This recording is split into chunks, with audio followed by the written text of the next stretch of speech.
Hello and welcome back. My name is Dr. Christopher Gennari. This is Great Big History Podcast, and we continue our 10 questions series. In the 20th century, we're doing decolonization of South Asia and Africa. So, what was the British Raj? The British Empire in India, the British Raj, united the Indus, the Ganges, Bengal, and the southern peninsula with Burma. It stretched from Iran to Thailand, included Sri Lanka, parts of Afghanistan, really Nepal and Bhutan, though they were separate from the Raj, but they were dependencies of it. So we have a massively diverse place of 300 plus million people, 200 million Hindus, 67 million Muslims, 2 million Sikhs, 20 plus different languages. We have talked about the southern peninsula of South Asia, of India, since the start of this course. And it has always been the same. It is huge, very diverse, geographically hard to unite, but very wealthy and full of people living their lives, making money, inventing new technologies, doing big things. So what was the problem of the British Raj? Well, starting in the 1750s, the British, through a series of alliances, basically became the protector of the kingdoms of India. They defeated the Mughals and some other imperial claimants. And then they brought a kind of Pax Britannia to India. With the Sepoy Mutiny in the 1850s, the British sent in the army. The British took over and ran India as if it was part of the United Kingdom. In a way, kind of like Ireland. A colonial realm that wasn't British. It wasn't part of the United Kingdom, but they were going to run it as if it was an indispensable part of. And this, of course, causes problems trying to do this from, 5,000 miles away. The first is that there were very few Europeans. And even of the Europeans, while maybe most were British, even then you're talking a very small part of Europeans running 300 million people. So the British had a tenuous hold at best. You needed a lot of buy-in from local Indian government officials. You needed to educate and create an elite group of Indian allies who would help work for the British. So one of the problems is that there's just no Europeans running the place. They're a vast, vast, vast minority. Second is only about 5% of the population was literate, which means that the whole Kipling idea of the white man's burden, of the whole idea that Britain and Europe would go to these places in Africa and Asia and make these people better, was a lie. It had failed. Only 5% of the population was literate. Third, there were these princely realms that were essentially independent. This is one way the British ran the society, was they kept the military peace by basically allowing each small kingdom to kind of run themselves, to have their own policies. The princely realms, the princely rajas, just kind of, they were allied to Britain, and they gained a lot of access to British universities, British banking, British wealth. but they essentially were not united with each other. So there's no real unification anywhere in India. So when we take a look at the map and it says the British Raj, it's kind of a lie. Fourthly, British rule was not very nice. There's the massacres in 1919. Then there's the mass starvation by Churchill in 1943. It was a policy of mass starvation. So by the 20th century, the entire enterprise was on shaky foundations. It was built on a shaky foundation of force and economic gain and bribery, of basically promising an elite group you'll stay economically elite by having access to British education and British banking and financial services, and also just bribery of the different Rajas, so that they'll keep the peace, they'll stay in charge. So the whole idea of like Britain being the light of the world was just not true in India. So that brings us to Gandhi. What was his methods and goals? Well, his goal was independence for India as a whole, not just one section for Hindus or one section for Muslims or one section for Sikhs. It was independence for everyone and a religiously pluralistic state, a united India. That the British had done South Asia, had done India a favor by uniting all of the peoples of the Indian Peninsula. And Gandhi's idea was they were better together than apart. They had a long history of being together. Muslims and Hindus lived interchangeably in the Indus, on the Ganges, in Bengal. While there may be majorities in one place or another, they were all interspersed with each other. The third goal was poverty alleviation, was to help poor people not be poor. The British had failed at this. The vast majority of people, like I said, couldn't read or write. The vast majority of people were poor. Their lives had not changed in 200 years of British rule. So what are these methods? Well, the methods was non-violence methodology. Now that doesn't mean what people usually think it means. What it does mean is that it's not that you protest and you don't commit violence. It's that you also accept the violence done onto you. That you gain the moral victory by showing the oppression. We'll see this in the United States for the African American civil rights, where, famously Bull Connor turned the hoses and the police dogs on African American youth protesting for the right to vote. And people, Americans and other parts of the country, looked at that on TV and said, whoa, you can't do that. You have dogs attacking people, attacking teenage girls. That's crazy. That's the idea of the non-violent methodology. It's not non-violence. It's an acceptance of violence done onto you. The whole point is to show the outrageous ethical decline of the oppressors. See, Britain is supposed to be a democracy. Britain is supposed to be about freedom. Britain is supposed to be John Locke. All men are created equal. Adam Smith.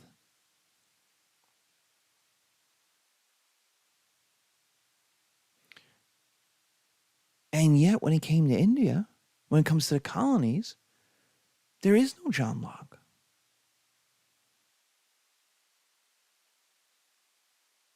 There is no John Stuart Mill on liberty. That it's just violence and oppression. And the point was to show that, was to show the hypocrisy between the idea of the empire and what it really rested upon, that moral decay. So, what happens to Gandhi? Just as he's about to achieve his victory, he's murdered by a Hindu nationalist who thought he was being too nice to the Muslims, who didn't want to live in an India with Muslims, who wanted, after 1,000 years of war between Islam and Hinduism, wanted a country for Hindus. That shows us what's about to happen. This is what's going to happen in Israel in the 1990s, where their prime minister is assassinated for making peace with the Palestinians.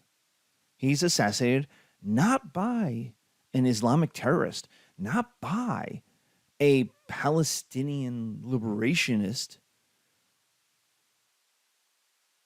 He's assassinated by a conservative Jew, a conservative Israeli, who didn't want to compromise.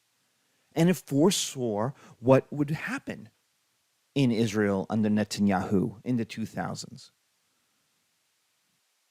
And just as the murder of Gandhi is going to foresee what violence is going to happen in South Asia following independence. So what happens? Well, independence isn't independence as much as the partition. And there's the partition. That's what it's called. And if you are of South Asian descent and you still have your grandparents, you need to ask them about the partition because it is a trauma. It is the breakup of the British Raj along religious lines. A India for the Hindu majority and a Pakistan for the Muslim majority. But that is a trauma because all of these people lived all over the place. There was no, this is the Indian, this is the Hindu part, and this is the Muslim part. Different empires, from the Mughals to the Delhi Sultanate to Tamerlane, had all mixed peoples. And so what you had was, within a year or two, a pulling apart. 10 million people were displaced as Muslims moved from Hindu areas and Hindus moved from Muslim areas. Because the idea was you would have a democracy. India would be a democracy. Pakistan would be a democracy. But that means if you were the minority in that country, the fear was you were going to be oppressed. If you were a Muslim living in India or a Hindu living in Pakistan, you were going to be oppressed. You were going to be a second-class citizen. You may have no rights whatsoever. It could be an apartheid situation like what was brewing in southern Africa. And so the partition meant people moved. What followed the people, though, was also conservative murder squads who were perfectly willing, who wanted to depopulate areas of the other.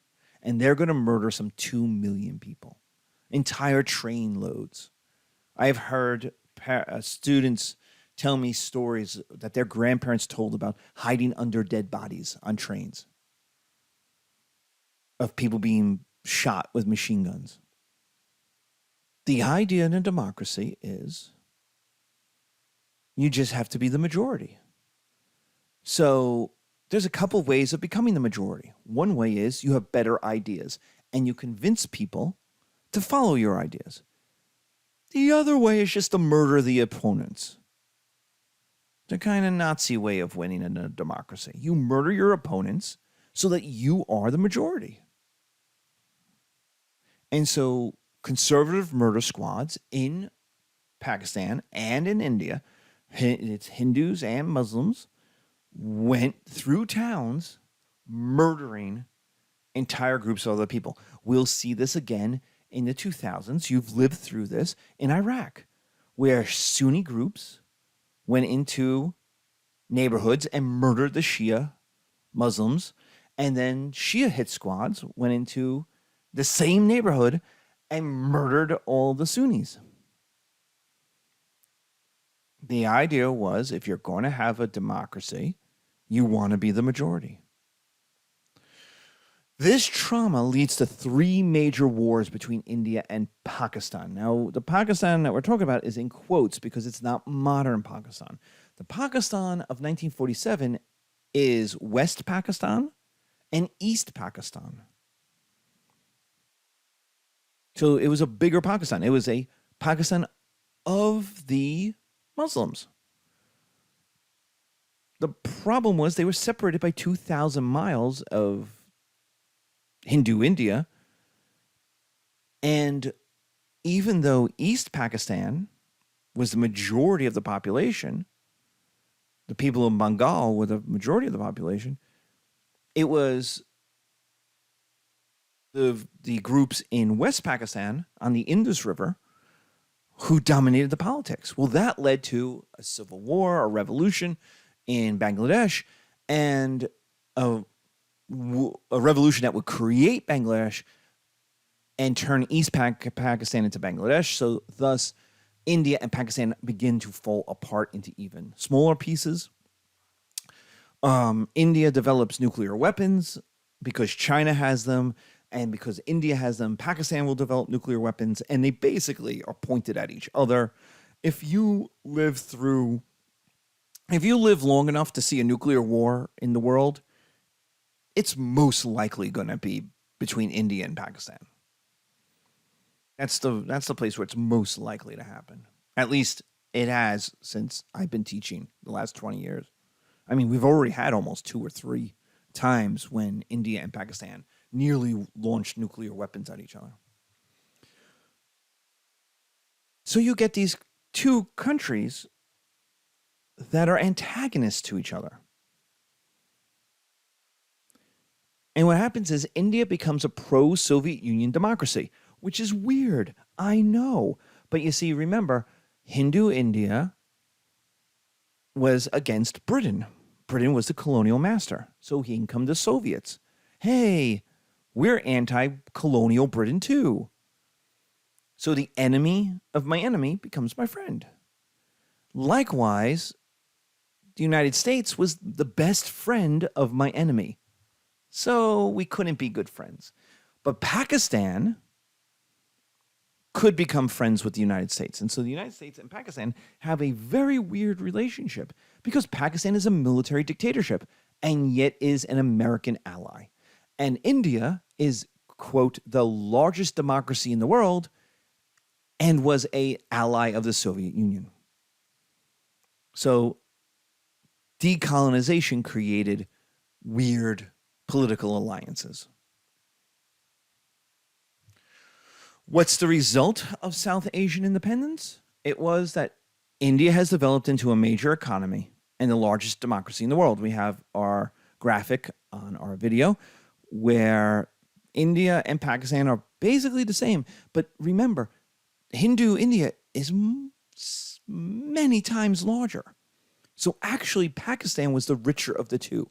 Pakistan, the Muslim parts, the Indus and the Gandhis and Bengal, was the richer of the two parts. It was the better educated of the two parts. The Muslims had run the Indian subcontinent for the last 500 years. And so if you were to put a bet on which one of the two countries were going to be poor and which one was going to be a modern, capitalist, educated state, you should have picked, you would have put good money on Pakistan as the modern, democratic, successful state. It had much better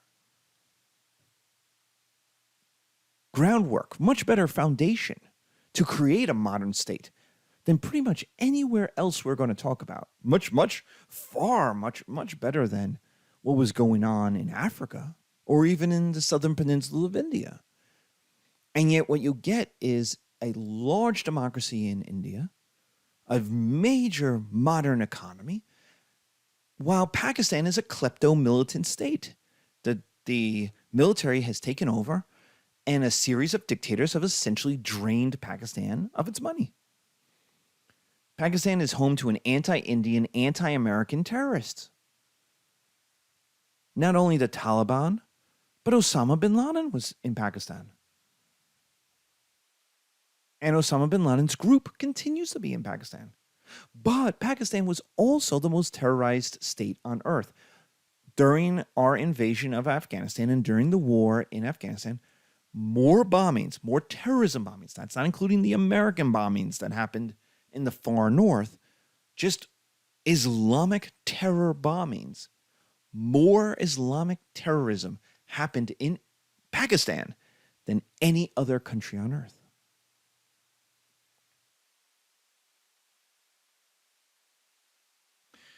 So, India is a giant modern country on the verge of joining the big boys club. It sees China as its real competitor. Pakistan's is like poor little cousin that they just can't get rid of. Pakistan, on the other hand, is an almost failed state. It started off richer and better educated than Hindu India, but it's obsessed not with its own people, but war with India. So the money that is stolen by dictators, the money that is spent, all goes towards this obsession with India.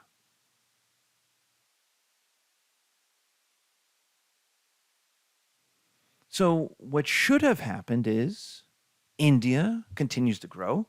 Just today, it was announced India now has the largest population in the world. Just today. We're in the middle of April in 2023. So India should have joined the big boys club as a modern, major economy, one of the G8, so to speak. In the near future, not today, but in the near future, right? Just like join with, the United States, Europe, and China. But this thing with Pakistan, this thing with Islam that goes back several hundred years, 1,000 years, that erupted with 9/11 and kind of the American war on terror, on Islamic terrorism, has empowered Hindu nationalist parties, extreme Hindu nationalist parties. They're not quite fascist, but they're getting there. And it's okay. These parties are okay with religious terrorism, with Hindu terrorism against Muslims. In fact, the current president or prime minister, Modi, has a bad reputation for when he was governor of one of the states of being okay with Hindus murdering Muslims and looking the other way.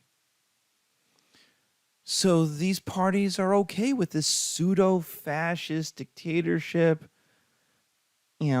because the idea is democracy is too nice to the Indian Muslims.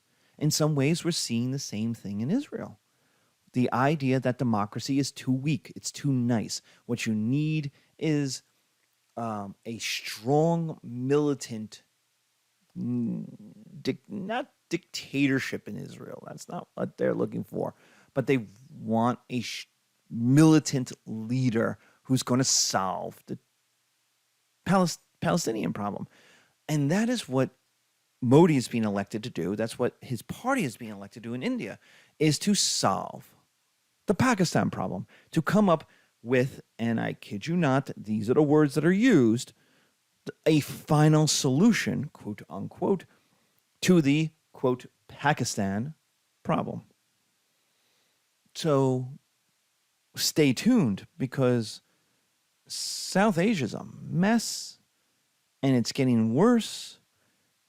And there looks to be like the sides want conflict. They want violence. And so sooner or later, if everybody wants violence, violence is going to happen. Okay, so that's South Asia. What about Africa?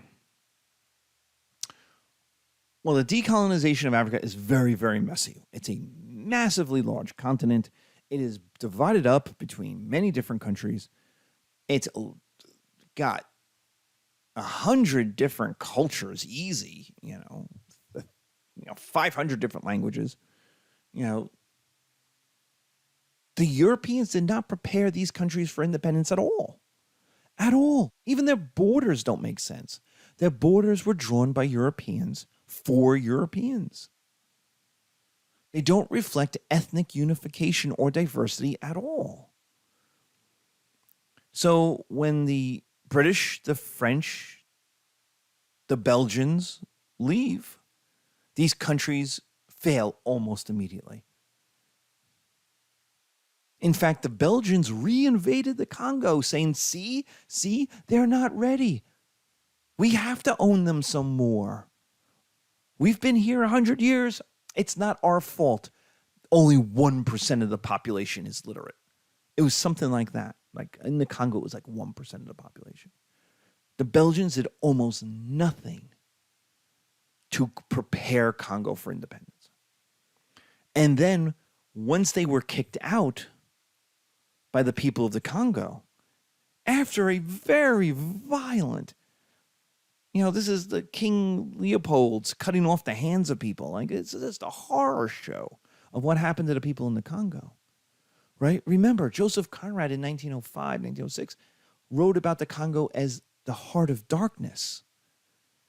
And that was including the white people, that as the Europeans went into the jungles of Congo, they lost their minds. They lost their civilization. They lost the things that made them European. And they became feral, worse in many ways than the native people.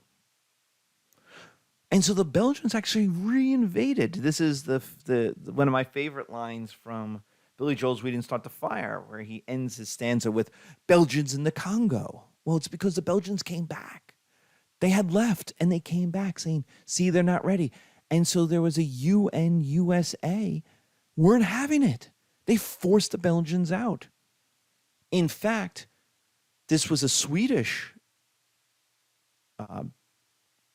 Dag Hammarskjöld was the Secretary General of the UN, and his plane went down in the Congo. And there has been stories ever since that the CIA shot him down. That it was an assassination by the United States. He's currently buried in a family plot in Uppsala. You can go and visit it. I've been there. It's nice. It's wooded. It's shaded. It's a family plot. He is Secretary General of the UN, and his name is not at the top. His father or grandfather's name is at the top. He's not the most important person buried in the Hammarskjöld family plot, which is, I guess kind of Swedish if you think about it. So as the Europeans are willing to leave or not leave, the USSR proved very willing to help, to give AK-47s and technical support to any anti-Western liberation movement. So the AK-47 becomes the weapon of African civil wars, the weapon of independence movements. This is how the AK-47, not the AR-15, which is kind of the modern gun that dominates the kind of identity of gun ownership today. But no, the AK-47 was from the 1960s through the 1980s, the gun, the personal machine gun. But the USSR was also willing to give technical support, how to build canals, how to run the Suez Canal. When Nasser and Egypt kicked out the British said, ha, you will not be able to run the Suez Canal. You will fail and we will come back. And Egypt called up the Soviet Union and said, hey, Mr. Khrushchev, do you know anybody who can run a canal? And Khrushchev said, of course.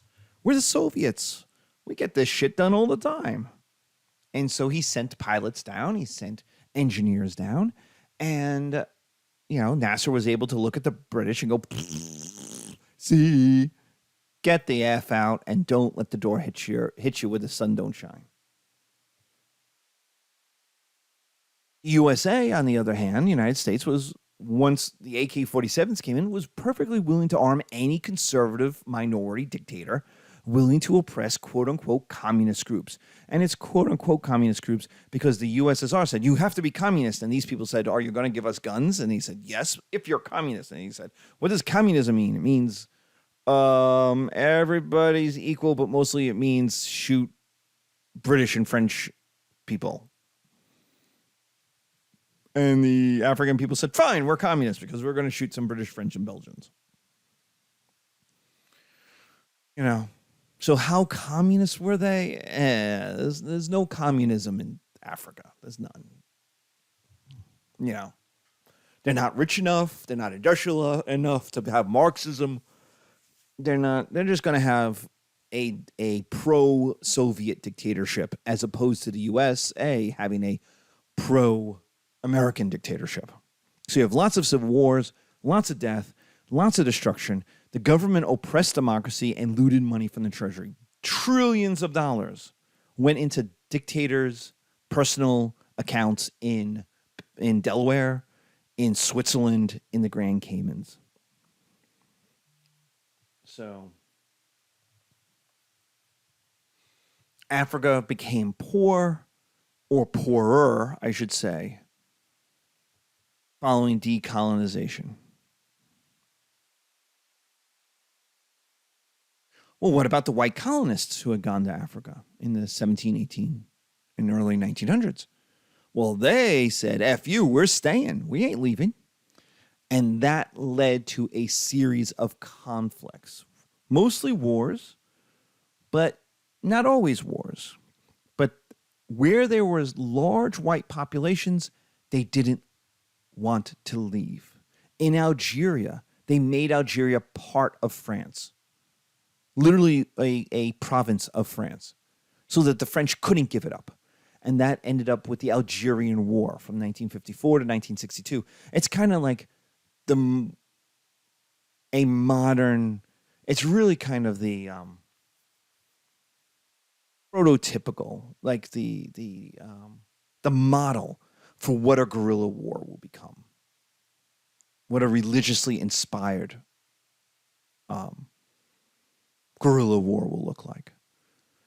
The Algerian War is so terrible, it actually ended with the army, the French army in Algeria, invading France to overthrow the French government. And the only thing that stopped it was Charles de Gaulle, the hero from World War II, coming out of retirement like Washington to say, I will fix this. We will have a new government. I will fix this. And the army, still admiring de Gaulle, was like, okay, but we really want to shoot some politicians. And it was de Gaulle that kind of saved French democracy, which is the craziest notion if you know who de Gaulle is. And so you have this weird situation today where you have the Fifth Republic that replaces the Fourth Republic of the Algerian War. The Fifth Republic, in which the president is incredibly powerful. It's currently Macron, but it was de Gaulle. The presidency was essentially invented for de Gaulle. All of its powers were essentially invented for de Gaulle, which is a problem because once de Gaulle retires and dies, there are no other de Gaulles. It's kind of like the American presidency. The American presidency was essentially invented for Washington, which is why men like John Adams or the guys in the later 19th century just don't kind of stand up. They're just, most of them are just not as good as Washington was. It's no fault of theirs. Washington was, I mean, it's in the Hamilton musical, right? You have King George III saying, Washington's retiring? Like, I didn't know that you could even do that. Who's coming next? Who's going to be in charge? There's no one in that, quote, country that looms quite as large. John Adams? They're going to eat him alive. Come on. John Adams after Washington? Please. And that was the idea. That's the goal. So it's why the French today always hate every French president, except for, I want to say Mitterrand, had just terrible, terrible approval ratings. So Algeria, full-scale civil war, a full-scale war of independence. In South Africa and Rhodesia, you had independence and apartheid. That the whites in South Africa and Rhodesia said, okay, Britain, you're leaving, but we're staying and we're going to run the country as if nothing has changed. The whites will have all the rights. Black folk will have no rights. And that's the world we're going to have. We'll see how that worked out. But that's the way it was in the 1950s. So South Africa, Rhodesia become independent countries, but they are run by a minority European, ethnic European colonial group living in South Africa and Rhodesia. In Angola, the Portuguese were never going to give it up. The Portuguese are like, we have an empire. We're not leaving. No way. And in fact, the Portuguese dictatorship couldn't give it up because it was their claim to legitimacy. And so Portugal is going to wage wars in Angola and Mozambique well into the 1970s. Like some 30 years, Portuguese soldiers are fighting. In Kenya, there's a brief war, the Mau Mau, MAU movement. British win, but essentially white British citizens basically say, F this, we're leaving. And they leave in 1960, but they take their money with them. So Kenya goes from being a fairly wealthy, stable colonial place with a small British European population to impoverished again. They just strip mined any money that they could take. They took with them back to Britain. But the theme is it may have taken 50 years, it may have taken 75 years, but white colonialists were defeated everywhere eventually. In Algeria, they toppled the Fourth Republic, and whites leave Algeria. There essentially there went from 2 million white folk, European folk in Algeria to essentially none today. In Rhodesia, by 1980, they were defeated in war, and the white population basically picked up and moved to South Africa. There are still a good number of white Rhodesian or Zimbabwe, now it's Zimbabwe, but they are an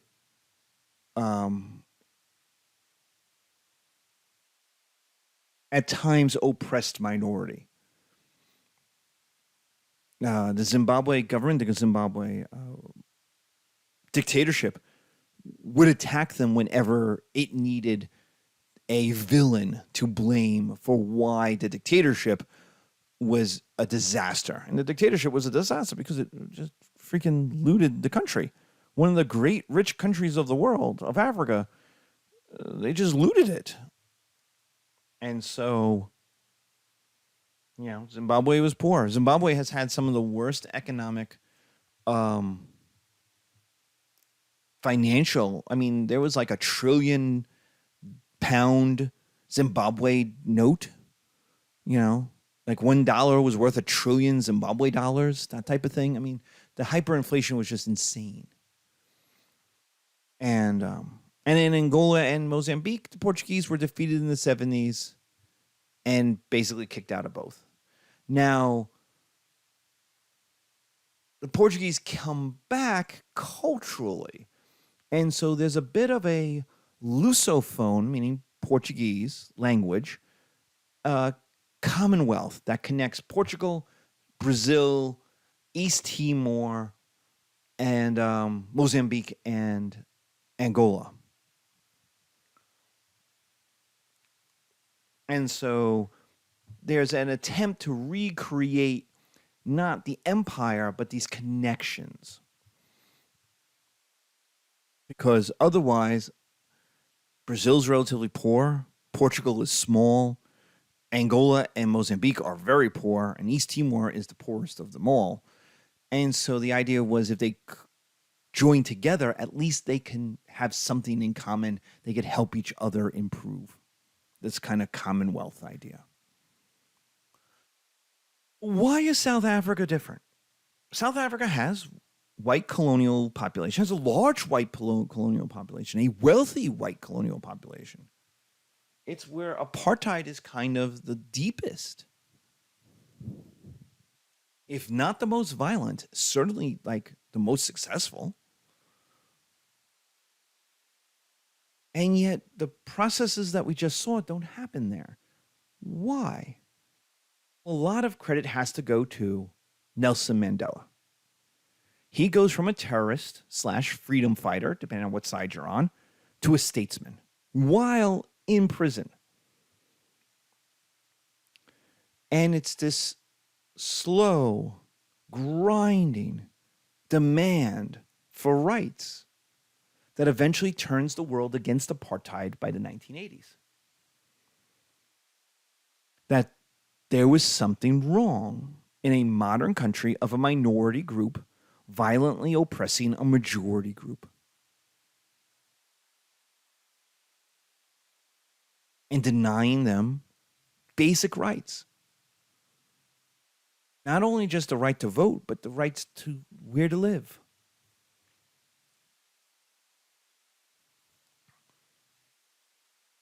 What to learn in school. How to live their lives. So the world was turning against apartheid. But also, white South Africans were realizing the demographics were against them. White South Africans had gone from 25% of the population to 10% of the population.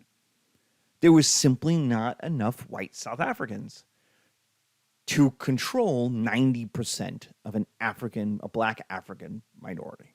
It's not enough. And so the question is, are you going to end up like Zimbabwe?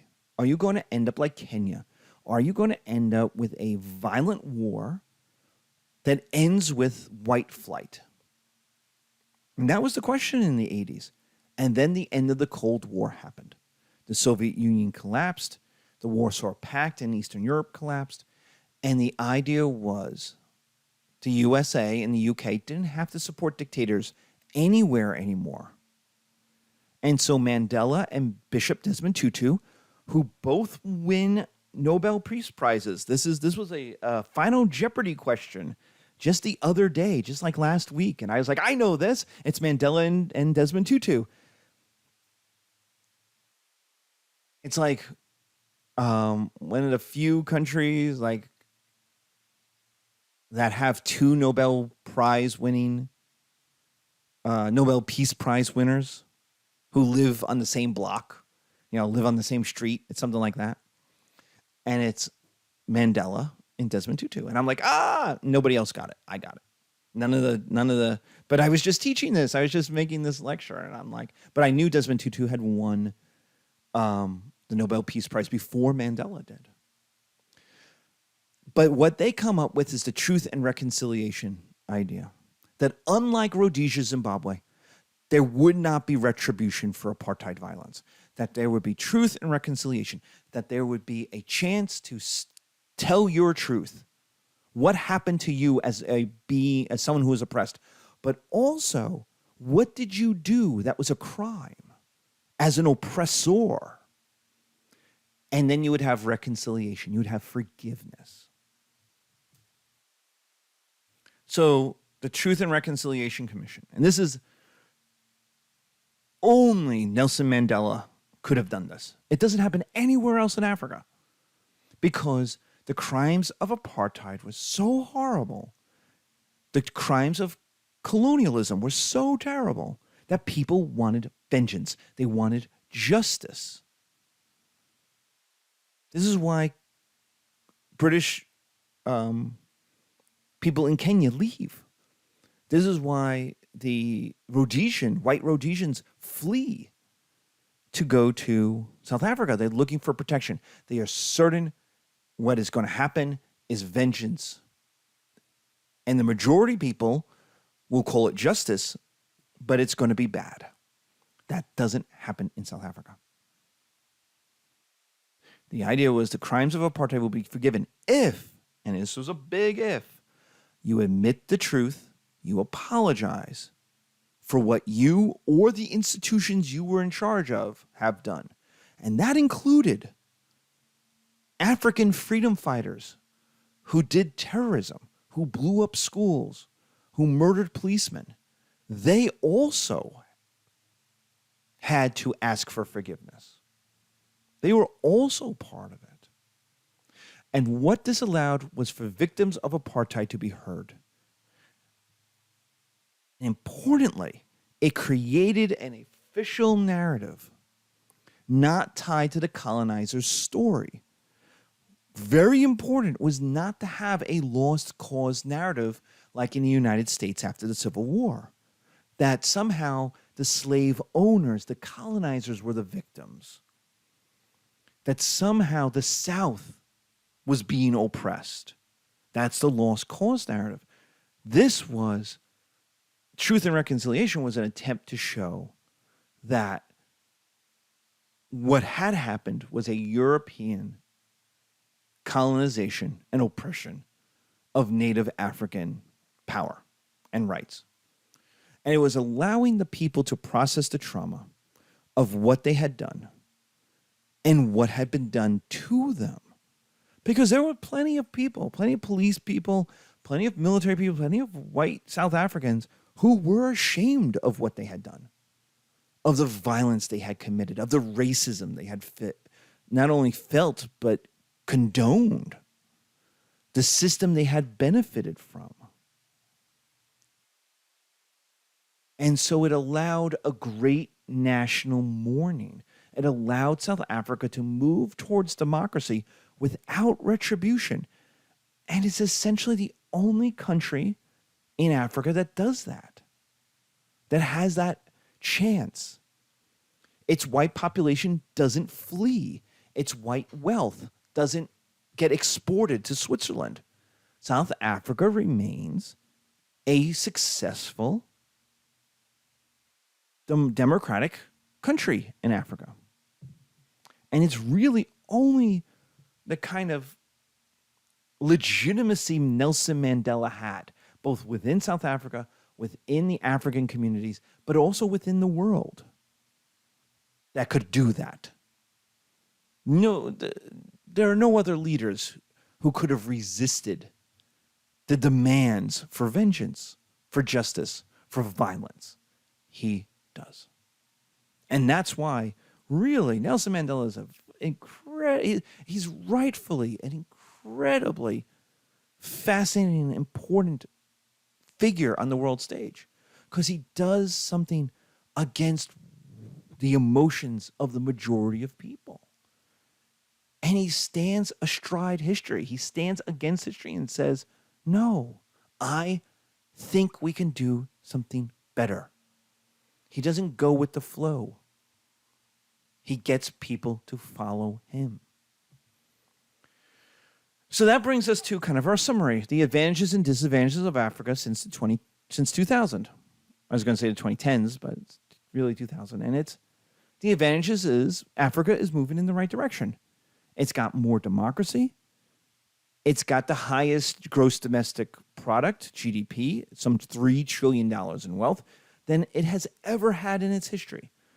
More female education, more literacy, more professional development, more urbanization. Modern technology today is heavily reliant on African resources, African companies, or labor at least, to get the resources. So Africa is better off and more important than it has been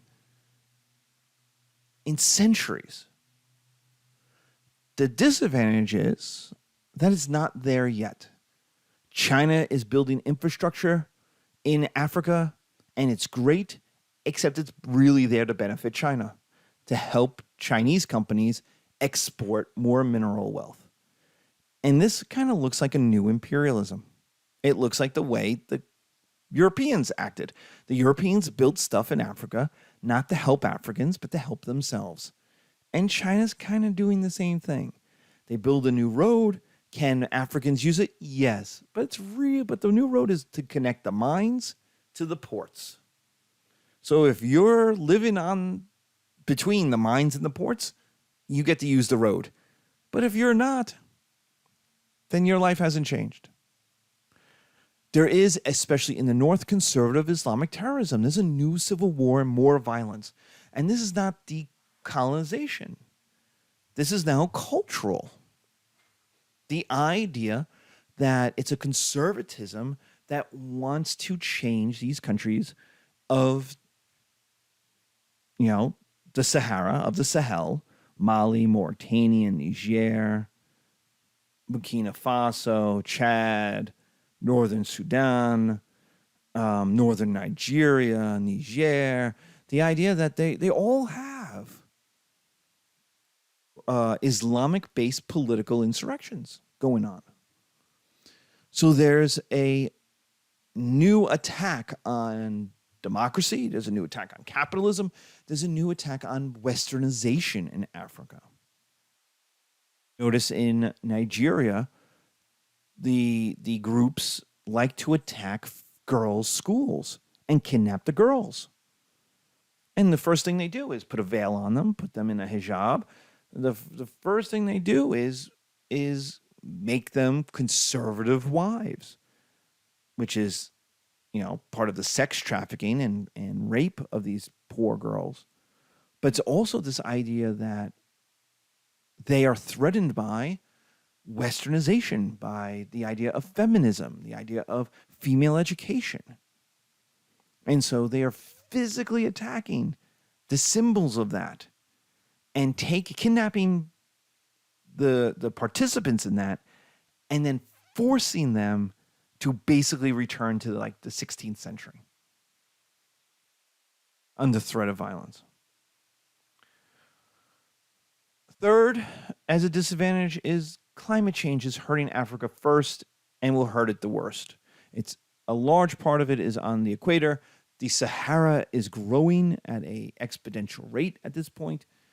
The Sahel is turning to sand. The forests of Central Africa and the jungles of Central Africa are being torn down for the cities. AIDS came out of this. Like there's new diseases that are coming out of the jungle as people go into places that they had never been before.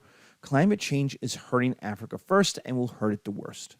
It's going to be the first hurt and the worst hurt and the last to recover because of its proximity to the equator. And finally, freedom, female education, and health are rising, but they're still very low and very, very unequal. You have a group of Africans who have access to British universities, American universities. I've had plenty of students in my classes come from all over, mostly West Africa, Mali, Niger, Burkina Faso, Senegal, Ghana. Not too many South African, like Southern African students. Mostly West African. Nigerians, of course. And those people have access to a world that most Africans don't have access to. Female education, healthcare, they're rising, but there's huge inequalities, both within states, within cultures, within groups, within genders. There's huge inequalities. And so Africa is both the future. It has a growing population where many other continents have a declining population. It has a growing economy. It has growing democracy. It has growing education. But it's starting from almost zero. And so it's got a long way to go. So thank you very much. Be careful. I'll see you soon.